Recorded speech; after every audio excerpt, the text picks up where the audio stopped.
Hello students, welcome doctor M K Pandey tutorial. तो आज का जो हमारा टॉपिक है वो क्या है? डीएनए है। तो अभी तक के जो वीडियोस में हमने ये देखा कि न्यूक्लिक एसिड क्या होता है, न्यूक्लियोटाइड्स क्या होते हैं, न्यूक्लियोटाइड किसके बने होते हैं। अब जो हमारा जो मेन फोकस रहेगा, जो प्राइम फोकस रहेगा, वो रहेगा कि डीएनए क्या होता है, डीएनए का स्ट्रक्चर कैसा होता है, उसमें रेप्लिकेशन कैसे होता है, ट्रांसक्रिप्शन क्या है, ट्रांसलेशन क्या है, हम इनके बारे में स्टडी करेंगे। ओके, तो स्टार्ट करते हैं डीएनए। ओके, तो डीएनए स्टार्ट करने के पहले सबसे जो पहली बात है, इसका फुल फॉर्म क्या होता है? That is a deoxy ribo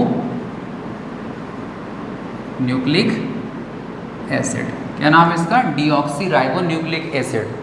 ये भी न्यूक्लिक एसिड है। ओके, इसकी डिस्कवरी किसने की थी? इसे डिस्कवर किया था फ्रेडरिक मिशर ने।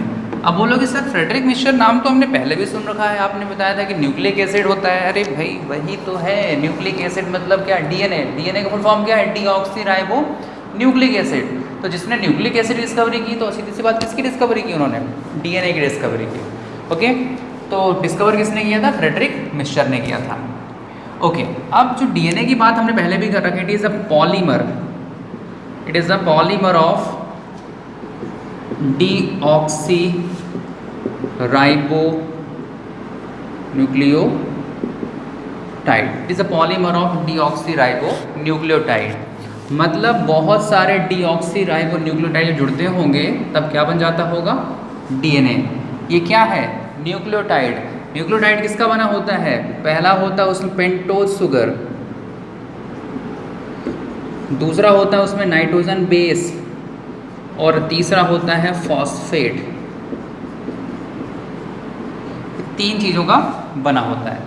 अब जो पेंटोज शुगर हमने पढ़ रखी, दो तरह की होती है। यहाँ पे जो यूज़ होने वाली है वो कौन सी है? Deoxy ribose.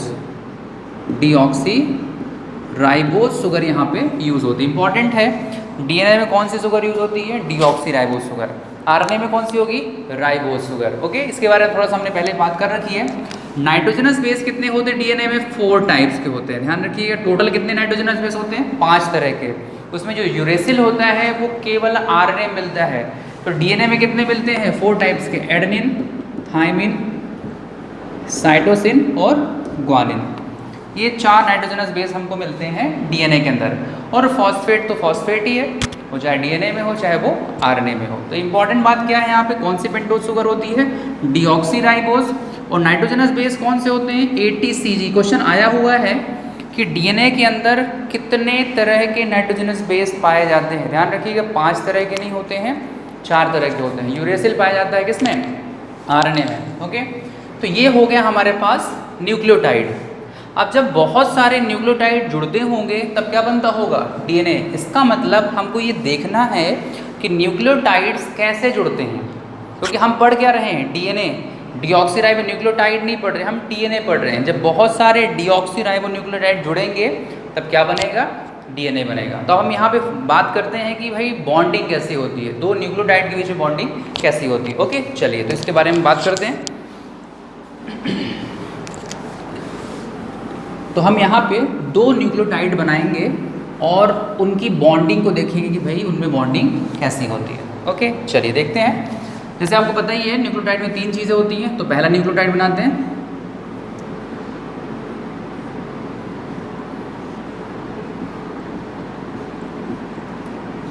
यहाँ पे जोड़ देते हैं हम एडेनिन को, नाइट्रोजनस बेस को। अब यहाँ पे OH नहीं रखेंगे, बिकॉज कौन सी शुगर यूज हो रही है? डीऑक्सी। इसका मतलब यहाँ से ऑक्सीजन हमने हटा दिया है, तो यहाँ पे क्या हो? केवल H, और ये CH2, और यहाँ पे फॉस्फो ईस्टर बॉन्ड से फॉस्फेट जुड़ा हुआ है। ओके, और यहाँ पे H। ये हो गया एक न्यूक्लियोटाइड, और हमें जोड़ना है 2 न्यूक्लियोटाइड को। तो एक न्यूक्लियोटाइड हम और बनाते हैं, जैसे देखते हैं यहाँ पे हम थाइमिन बेस यूज़ कर लेते हैं, H।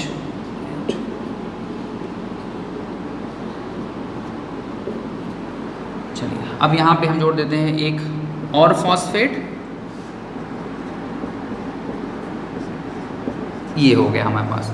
ये हमारे पास 2 न्यूक्लियोटाइड हैं। ये एक न्यूक्लियोटाइड हुआ, ये दूसरा न्यूक्लियोटाइड हुआ। अब इनको जोड़ना है तो कैसे जुड़ेगा समझिएगा अच्छे से। देखिए बॉन्ड बनाने के लिए वैलेंसी खाली होनी चाहिए। बॉन्ड बनाएंगे तब जब कोई बॉन्ड टूटेगा। अब देखिए हाइड्रोजन तो देखो एक ही बॉन्ड बना सकता है, अब वो ऑलरेडी बना रखा है तो अब ये तो कुछ कर नहीं पाएगा। ऑप्शन कहाँ कहाँ पे, जहाँ जहाँ पे OH है वहीं पे बॉन्डिंग हमारी हो पाएगी। कैसे?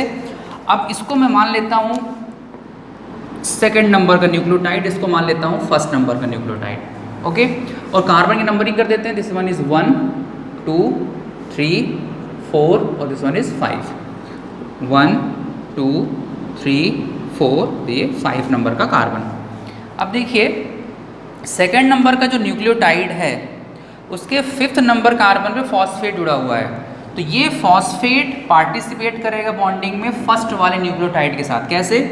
यहाँ से एक वाटर मॉलिक्यूल निकाल देंगे, जब वाटर मॉलिक्यूल निकल जाएगा यहाँ से तो एक बॉन्ड बन जाएगा कुछ इस तरीके से, और इस बॉन्ड को हम कहते हैं फॉस्फो डाइस्टर बॉन्ड। ओके, तो क्या बात यहाँ पे निकल गया ये कि सेकंड नंबर वाले का 5th कार्बन और फर्स्ट नंबर वाले न्यूक्लियोटाइड का 3rd कार्बन बॉन्डिंग में पार्टिसिपेट करता है और कौन सा बॉन्ड बनाता है? Phosphodiester bond. अब सपोज अब ये दो जुड़ चुके हैं, अब हमको और जोड़ना है सपोज, है ना। एक हमें डाउन साइड जोड़ना है न्यूक्लियोटाइड और एक न्यूक्लियोटाइड हमें अप साइड जोड़ना है। तो पहले हम डाउन साइड की बात करते हैं। देखिए डाउन साइड में अगर देखें तो केवल कार्बन नंबर 3rd ही ऐसा है जहाँ पे OH है। ओके, अब कहाँ पे चेन बढ़ सकती है? किस डायरेक्शन में? किस डायरेक्शन पे? 3rd डायरेक्शन में। और अगर अप साइड की बात करें तो अप साइड में देखो 5th नंबर कार्बन फॉस्फेट के पास OH है। इसका मतलब जब भी चेन हमारी बढ़ेगी तो या तो 5' में बढ़ेगी या तो 3' में बढ़ेगी। इसीलिए जब DNA की हम 2 स्टैंड्स बनाते हैं तो उसको 5' 3' या 3' 5' ही बोलते हैं। मेरी बात समझ में आ रही है कि अगर हमें चेन को बढ़ाना है तो या तो 3' डायरेक्शन में बढ़ेगी या तो 5' में बढ़ेगी। ओके, समझ में आई मेरी बात? और जो चेन बढ़ रही है उसको बढ़ाने में कौन काम में आ रहा है? क्या नाइट्रोजनस बेस काम में आ रहा है? नहीं, शुगर फॉस्फेट। तो ये क्वेश्चन आता है कि जो DNA की जो चेन होती है या DNA की जो बैकबोन होती है वो किसकी बनी होती है? वो शुगर की बनी होती है, फॉस्फेट की बनी होती है। Sugar phosphate sugar. अब नाइट्रोजनस बेस किस पे जुड़ा हुआ है? शुगर पे जुड़ा हुआ है, तो यहाँ पे हम नाइट्रोजनस बेस ऐड कर देते हैं। और किधर साइड है? ये क्वेश्चन आया हुआ है कि जो नाइट्रोजनस बेस होते हैं वो शुगर में किस तरफ पॉइंट आउट होते हैं? किस तरफ होते हैं? इनसाइड। क्वेश्चन आया हुआ है कि इनसाइड पॉइंट आउट करते हो। ओके, तो यहाँ पे इस चीज़ से यहाँ पे समझ में आया कि अगर हमें चेन को बढ़ाना है तो किधर बढ़ती है? 3' और 5' में बढ़ती है, पहली बात। और कौन कौन से बॉन्ड बनते हैं? फॉस्फोडाइस्टर बॉन्ड बनता है। और जो DNA की जो बैकबोन होती है वो किसकी बनी होती है? शुगर और फॉस्फेट की बनी होती है। तो ये होता है न्यूक्लियोटाइड का जुड़ना और किसका फॉर्मेशन करना? DNA का फॉर्मेशन करना। क्लियर है मेरी बात? चलिए, तो आई थिंक आपको समझ में आ गया होगा। चलिए, अब आगे साइंटिस्ट आए वॉटसन एंड क्रिक, उन्होंने DNA का डबल हेलिक्स मॉडल दिया। बट डबल हेलिक्स मॉडल देने के पहले 2 साइंटिस्ट और आए थे, 2 एक्सपेरिमेंट किए गए थे। एक था चारगाफ साइंटिस्ट जिसने अपना रूल दिया था, चारगाफ रूल, और 2 साइंटिस्ट का उन्होंने एक एक्सपेरिमेंट किया था, फ्रैंकलिन और विल्किंस ने। उन्होंने एक्सरे डिफ्रैक्शन टेक्निक के थ्रू DNA का स्ट्रक्चर निकालने की कोशिश की थी। तो जो वॉटसन एंड क्रिक थे वो इन्हीं दोनों के जो रूल्स हैं, जो एक्सपेरिमेंट है, उसी पे बेस्ड अपना एक वॉटसन क्रिक का मॉडल दिया था। ओके, चलिए तो थोड़ा बात करते हैं चारगाफ के बारे में।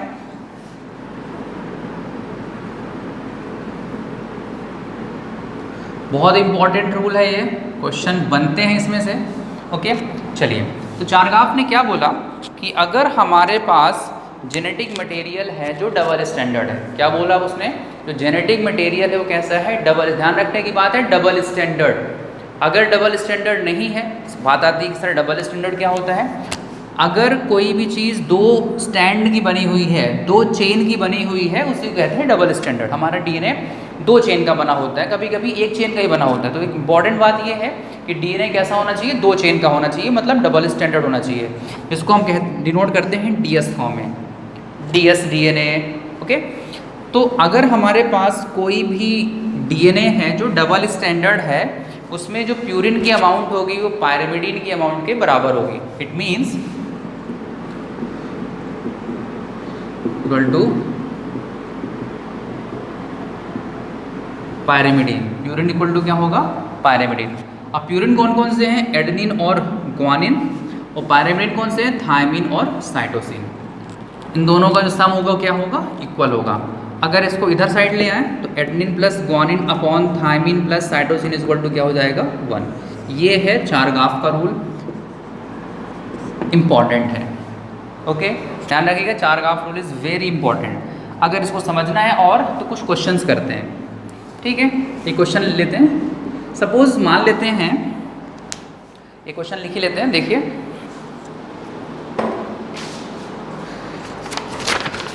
क्वेश्चन है जो AIPMT 2015 में आया हुआ है। ये क्वेश्चन ये बोल रहा है, इन सी आर्चिन DNA which is double standard. ध्यान रखना, क्वेश्चन में ये बहुत इंपॉर्टेंट है, कैसा होना चाहिए वो, डबल स्टैंडर्ड। उसमें 17% क्या है, साइटोसिन। क्वेश्चन में बोल रखा है कि हमारे पास जो साइटोसिन है वो कितना है, 17% है। अब हमको बोल रहा है कि आप बताइए ग्वानिन कितने परसेंट होगा, थायमिन कितने परसेंट होगा और एडेनिन कितने परसेंट होगा। इनके परसेंट को हमको कैलकुलेट करना है। ओके, चलिए, तो इन तीनों के परसेंट को निकालना है। तो सॉल्व करने का हम तरीका सीखते हैं। पहले देखिए, एडेनिन प्लस ग्वानिन किसके बराबर है, थायमिन और साइटोसिन के। इसका मतलब अगर ये 50% है तो ये भी कितना होगा, 50% होगा। दिमाग में रखिएगा, हमेशा जब क्वेश्चन सॉल्व करिएगा तो एडेनिन ग्वानिन के सम को 50% मानना है, थायमिन साइटोसिन कितना मानना है, 50% मानना है।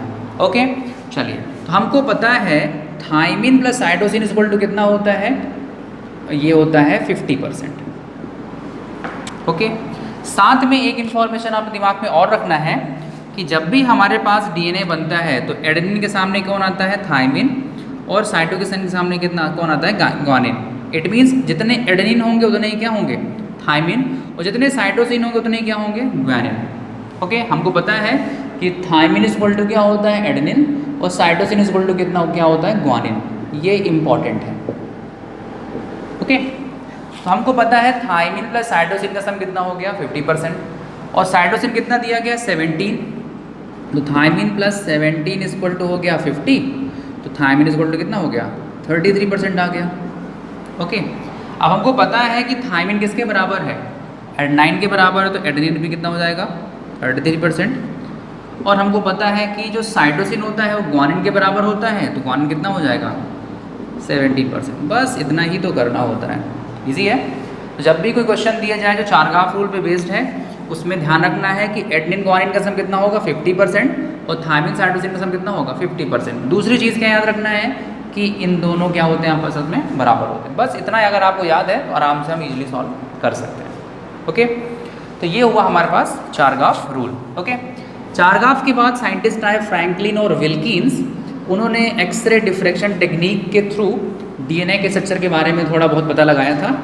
तो वाटसन एंड क्रिक ने इन्हीं दोनों की इंफॉर्मेशन को यूज़ करके डबल हेलिक्स मॉडल दिया। ठीक है, इसे कहते हैं वाटसन एंड क्रिक का double helix model. Very important, exam point of view से कैसे, स्कूल के लिए बहुत इंपॉर्टेंट है। कॉम्पिटिटिव एग्जाम में भी क्वेश्चंस आते हैं, बहुत ज़्यादा तो नहीं आते हैं बट आने के चांसेस बहुत रहते हैं। ठीक है, चलिए, चांसेस हैं, बहुत ज़्यादा तो नहीं आएंगे, चांसेस हैं थोड़े बहुत क्वेश्चन आने के उसमें। ठीक है, चलिए, तो सबसे पहले बात करते हैं कौन से डबल है ना, डबल हेलिक्स मॉडल।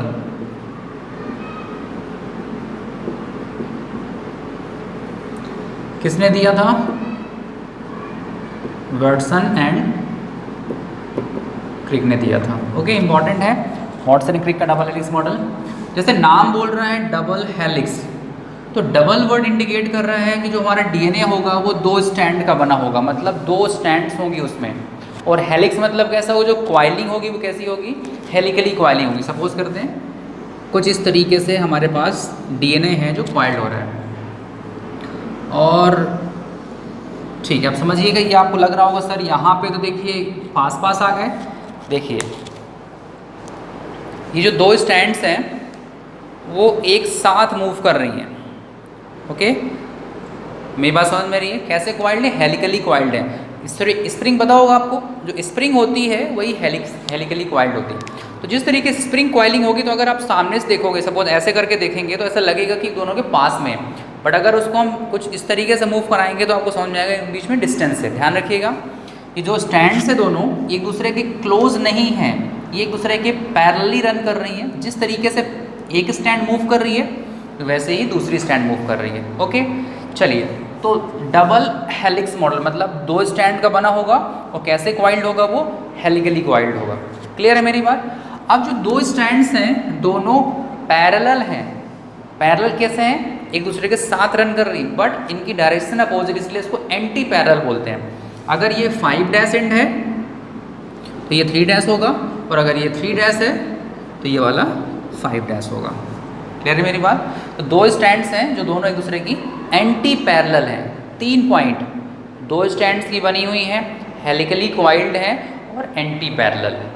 ओके, चलिए और स्टार्ट करते हैं। यहाँ से सपोज मान लेते हैं यहाँ पे एडेनिन है तो यहाँ पे थायमिन होगा, सॉरी यहाँ पे साइटोसिन है तो यहाँ पे ग्वानिन होगा। अब इम्पॉर्टेंट बात, एडेनिन के सामने हमेशा थायमिन आएगा विथ 2 हाइड्रोजन बॉन्ड, साइटोसिन के सामने हमेशा ग्वानिन आएगा विथ 3 हाइड्रोजन बॉन्ड। ये कौन सा बॉन्ड है? Hydrogen bond. हाइड्रोजन बॉन्ड बहुत इंपॉर्टेंट है डीएनए की स्टेबिलिटी के लिए। जो डीएनए का स्ट्रक्चर फिक्स रहता है एक दूसरे के ऊपर, उसको स्टेबिलिटी मिलती है because of this hydrogen bond. Other factors भी हैं बट एक फैक्टर हाइड्रोजन बॉन्ड भी है। Okay, thymine, cytosine, guanine, thymine, adenine. यहाँ पे भी मान लेते हैं कि यहाँ पे ग्वानिन है। ट्रिपल बॉन्ड के साथ साइटोसिन है, डबल बॉन्ड के साथ एडेनिन है, ट्रिपल बॉन्ड के साथ ग्वानिन है, ट्रिपल बॉन्ड के साथ साइटोसिन, डबल बॉन्ड के साथ एडेनिन है, डबल बॉन्ड के साथ थायमिन है। ओके, यहाँ पे थायमिन मान लेते हैं, कुछ भी हो सकता है ये, एडेनिन, डबल बॉन्ड। ओके, इस तरीके से पूरे डीएनए में इस तरीके से हमारे पास नाइट्रोजनस बेस होंगे। मैंने पहले बताया था आपको कि जो बैकबोन बनी होती है, जो डीएनए की स्टैंड होती है, वो शुगर फॉस्फेट की बनी होती है, और जो नाइट्रोजनस बेस होते हैं वो inner side, inside point out रहते हैं। देखो सारे के सारे बेस क्या हैं? इनसाइड पॉइंट आउट है। और आप देखो एक जगह पे अगर बात करें, किसी भी एक जगह पे फोकस करते हैं, इस जगह पे देखो जितने भी बेस आएंगे वो पेयर में आएंगे, इसलिए इसको बेस नहीं बोलते, इसको बेस पेयर बोलते हैं। जब भी हम डीएनए की बात करेंगे तो हम बेस नहीं बोलेंगे, हम क्या बोलेंगे? बेस पेयर बोलेंगे, बिकॉज डीएनए कैसे रहते हैं? हमेशा पेयर में रहते हैं। ओके, तो ये हमारे पास बेस पेयर है। अब अगर हम बात करें, यहाँ से स्टार्ट करें और यहाँ पे एंड करें, दिस इज अ 1 पिच। क्या है ये? एक पिच। एक पिच मतलब ये होता है कि एक टर्न। ओके, अब यहाँ स्टार्ट करके यहाँ पे खत्म हो रहा है। एक पिच में कितने नाइट्रोजनस बेस पेयर है? 1 2 3 4 5 6 7 8 9 10। तो एक पिच में 10 बेस पेयर होते हैं, ये भी इम्पॉर्टेंट है। ओके, और इसकी जो डिस्टेंस होती है वो होती है 34 डिग्री एंगस्ट्रॉम, ये वेरी इंपॉर्टेंट। अगर हम बात करें, हमारे पास डीएनए है तो डीएनए के 10 बेस पेयर जो होते हैं उनकी डिस्टेंस कितनी निकल के आती है? 34 डिग्री एंगस्ट्रॉम निकल के आती है। तो अगर हमको नाइट्रोजनस बेस के बारे में पता है, सपोज हम मान लो कि हम अपने डीएनए की बात करें, हमारे डीएनए में सपोज मान लो 3 × 3 × 10⁹ बेस पेयर हैं। हैप्लॉइड की बात करें तो कितने हैं? 3.3 × 10⁹ बेस पेयर है हमारे पास। और अगर हमको पूरे डीएनए की लेंथ निकालना है तो हम क्या करें? इसमें 2 बेस पेयर की डिस्टेंस निकाल लें, वो भी निकाल लेते हैं। देखो 10 की कितनी? 34, तो 2 की कितनी आ जाएगी? 3.4 डिग्री एंगस्ट्रॉम। तो बस इसमें 3.4 डिग्री एंगस्ट्रॉम से मल्टीप्लाई कर दो तो हमारे डीएनए की लेंथ आ जाएगी, जो लगभग 2 मीटर आती है। कितनी आती है? 2 मीटर आती है। 2.2 समथिंग होती है, बट अप्रॉक्सीमेटली हम 2 मीटर मान लेते हैं। ओके, बात समझ में आई? अब देखो क्या है, थोड़ा सा और डिटेलिंग करते हैं। देखो एडेनिन जो होता है, या हम बोले तो जितने प्यूरिन्स होते हैं वो हमेशा 2 रिंग के बने होते हैं। और जितने भी पायरिमिडीन होते हैं वो एक रिंग का बना होता है। और आपको पता है कि प्यूरिन के सामने हमेशा पायरिमिडीन आता है, ये प्यूरिन है और ये पायरिमिडीन है। तो अगर देखें तो ये 2 रिंग और इसकी एक रिंग, इसकी साइटोसिन की एक रिंग और ग्वानिन की 2 रिंग, तो पूरे डीएनए में देखेंगे आप तो हर जगह 3 रिंग आ रही हैं। यही रीज़न होता है कि जो डीएनए की 2 स्ट्रैंड्स होती हैं उनके बीच की डिस्टेंस, जिसको हम डायमीटर बोलते हैं, वो फिक्स होता है। कितना होता है? वो होता है 20 डिग्री एंगस्ट्रॉम। कंफ्यूज मत होइएगा कि सर इस जगह पे तो कम होनी चाहिए, नहीं, दोनों एक दूसरे के पैरेलली रन कर रही हैं, तो डिस्टेंस हर जगह क्या होगी? बराबर होगी। कितनी होगी? 20 डिग्री एंगस्ट्रॉम। कौन बना रहा है? ये प्यूरिन और पायरिमिडीन्स मिलके डिस्टेंस को मेंटेन करके रख रहे हैं। आई बात समझ में? तो यहाँ पे 3 इंफॉर्मेशन इंपॉर्टेंट है। पिच में कितने बेस पेयर होते हैं? 10। इसकी डिस्टेंस कितनी होती है? 34 डिग्री एंगस्ट्रॉम। डायमीटर कितना होता है? 20 डिग्री एंगस्ट्रॉम। और 2 बेस पेयर के बीच की जो डिस्टेंस होती है वो 3.4 डिग्री एंगस्ट्रॉम होती है। और अगर हमको ये पता है 2 बेस पेयर की डिस्टेंस, तो नंबर ऑफ बेस पेयर में इस डिस्टेंस को अगर मल्टीप्लाई कर देंगे तो हमारे पास जितने भी बेस पेयर हैं, जितनी भी लेंथ है हमारे डीएनए की, हम वो निकाल सकते हैं। तो ह्यूमन के अंदर बात करें तो कितनी होती है? करीब करीब 2 मीटर होती है। ठीक है, तो ये हो गया हमारे पास वाटसन एंड क्रिक का डबल हेलिक्स मॉडल। अब देखो यहाँ पे मैंने बताया है कि जो मॉडल होता है वो हेलिकली कॉइल्ड है। अभी क्वेश्चन ये भी आता है कि राइट हैंड कॉइल्ड है कि लेफ्ट हैंड कॉइल्ड है, तो हमारा जो ह्यूमन डीएनए होता है वो राइट हैंड कॉइल्ड होता है। ओके, ध्यान रखिएगा। डबल स्टैंडर्ड है, एंटी पैरेलल स्टैंड है, हेलिकली कॉइल्ड है, राइट हैंडेड, डिस्टेंस जो लिखी हुई यहाँ तक हो गई। तो ये हो गया हमारे पास डीएनए का डबल हेलिक्स मॉडल। आने वाले वीडियोस में हम आगे बात करेंगे कि रेप्लिकेशन क्या होता है, डीएनए एज जेनेटिक मटेरियल क्यों है। ठीक है, ओके, तो ये हुआ आज के लिए। Okay, thank you.